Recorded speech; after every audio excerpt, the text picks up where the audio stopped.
Baiklah pria kampung, kalau kau bisa perbaiki mobil ini, ku beri kau uang 1 miliar.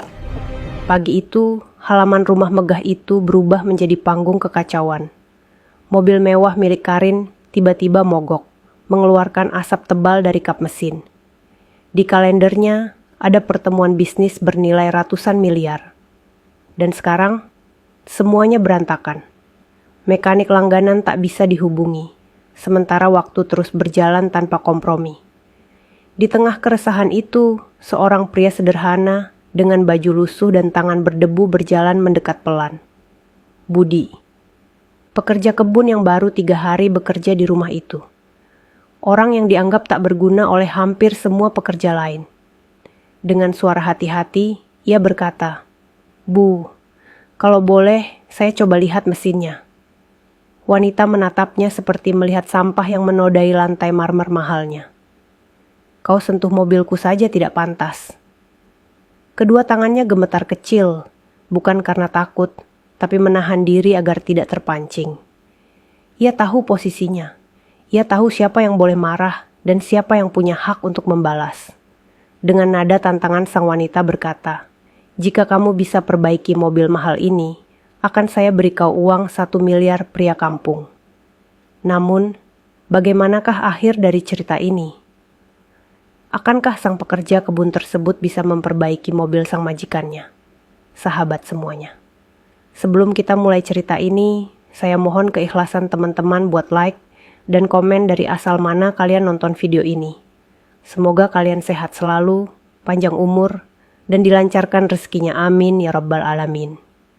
Sekarang mari kita lanjut ceritanya. Pagi itu, halaman rumah megah itu tidak seperti biasanya. Biasanya hanya terdengar suara burung, deru air mancur, dan langkah para pekerja. Namun pagi itu berubah menjadi panggung kekacauan. Di depan gerbang, sebuah mobil mewah berhenti dengan paksa, mengeluarkan asap tebal dari kap mesin, seperti amarah yang siap meledak. Karin turun dari mobil dengan wajah merah padam. Ia membanting pintu sekeras yang ia bisa, memaki siapapun yang ada di dekatnya. Jadwalnya hari itu sangat penting. Pertemuan bisnis bernilai ratusan miliar. Ia membangun nama besar dengan citra sempurna, dan keterlambatan bukan sesuatu yang bisa diterima dalam hidupnya. Namun takdir seakan ingin menertawakan kesempurnaan itu.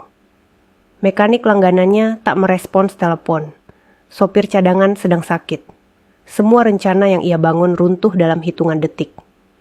Para pekerja hanya berdiri mematung, tak berani mendekat. Tak ada yang ingin menjadi sasaran amarah seorang wanita bernama Karin. Di tengah kekalutan itu, seseorang berjalan pelan ke arah mobil. Langkahnya ragu, namun matanya penuh keyakinan. Itu Budi, pekerja kebun yang baru 3 hari bekerja di sana. Orang yang selama ini dianggap tak berguna, sering diremehkan karena pakaian lusuh, tubuh kurus, dan caranya bicara yang sederhana. Namun di balik kesederhanaan itu, ia membawa sesuatu yang tak pernah terlihat oleh siapapun. Pengetahuan. Pelan dan sangat sopan, ia berkata ingin memeriksa mesin. Namun bukan rasa terima kasih yang ia dapat. Karin memandangnya seperti melihat noda di karpet mahalnya. Cacian jatuh seperti badai, disaksikan semua pekerja. Bahkan beberapa tertawa, bukan karena lucu, tapi karena terbiasa melihat rendahnya manusia dibandingkan dengan harta. Namun, meski hatinya panas oleh penghinaan, Budi tetap memilih diam. Kedua tangannya gemetar kecil, bukan ketakutan, tetapi menahan diri. Ia tahu batasan. Ia tahu siapa yang boleh marah dan siapa yang hanya boleh menunduk. Akhirnya, karena kesal dan ingin membuat laki-laki itu semakin jatuh, Karin mengeluarkan tantangan penuh ejekan. Jika ia bisa memperbaiki mobil mewah itu, ia akan diberi 1 miliar. Semua orang tertawa. Tidak ada yang menganggap itu mungkin. Tidak ada yang percaya pada pria yang hanya bekerja dengan gunting rumput sebagai senjatanya. Dengan izin yang setengah dipaksakan, Budi membuka kap mesin. Tidak ada keajaiban. Tidak ada dunia yang berhenti berputar. Hanya suara kecil peralatannya menyentuh logam. Semua orang mengamati, namun tidak ada yang benar-benar peduli. Karin bahkan memalingkan wajah, lebih sibuk memaki nasibnya daripada memperhatikan usaha seseorang yang ingin membantu. Beberapa menit berlalu. Lalu sesuatu terjadi.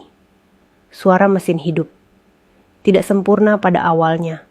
Tersendat, batuk, lalu perlahan mengalun halus seperti biasanya. Halaman yang tadi penuh riuh berubah menjadi hening. Bahkan burung seakan berhenti berkicau. Tidak ada yang percaya apa yang mereka lihat.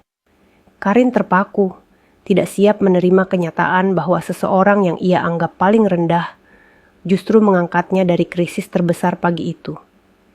Harga diri, kesombongan, dan rasa malu bertabrakan dalam dirinya. Namun Budi hanya menutup kap mesin dan berkata pelan bahwa ia harus kembali bekerja di kebun.